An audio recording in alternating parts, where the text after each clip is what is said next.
கிறிஸ்துவுக்குள் பிரியமான சகோதர சகோதரிகளே, உங்கள் அனைவரையும் தினமொரு முத்துக்கள் நிகழ்ச்சியில் சந்திப்பதில் மிகுந்த மகிழ்ச்சி அடைகிறேன்.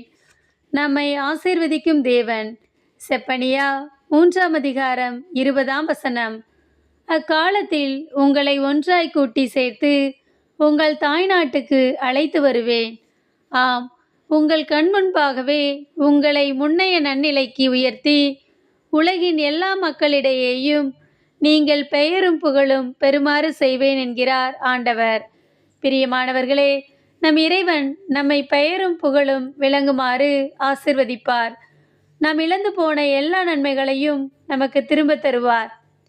வேதத்தில் யோபு தன் பிள்ளைகள், செல்வங்கள், உடைமைகள், உடல் ஆரோக்கியம் எல்லாவற்றையும் இழந்து வெறுமையாய் நின்றான். ஆனால் அவர் இறைவனை மட்டும் எந்த நிலையிலும் விடவில்லை.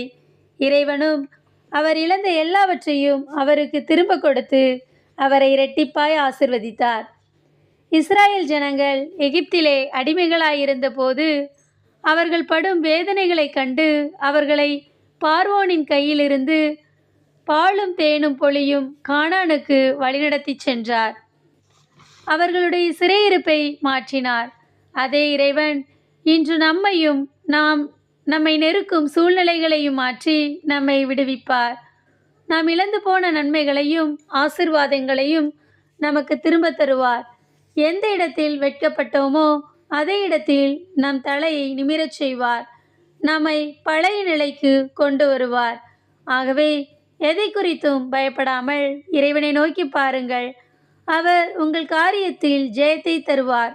அன்பு இறைவா, எங்களை நெருக்கும் சூழ்நிலைகளிலிருந்து எங்களை விடுவித்து நாங்கள் இழந்து போன ஆசீர்வாதங்களை திரும்ப தருவதற்காய் உமக்கு நன்றி.